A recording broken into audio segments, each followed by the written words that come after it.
Hello guys! In this video I'm going to show you how to create baby's bag on the Pregnancy Plus application. But first of all, I just want to mention, please don't forget to subscribe to our channel, because at 100,000 subscribers we are going to show you our YouTube revenue statistics and growth strategy, how to make money online.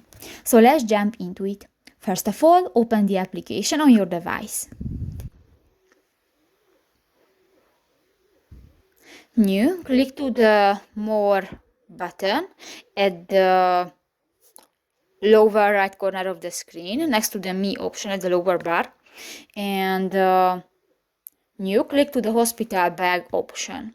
Here you can find the second option, the baby's bag, and you can find different options, for example hat, formula milk, jacket for winter babies and others. And if you want to add one to your list, just click to the plus button and done. So that's pretty much it for this video guys. See you in the next one. Bye bye.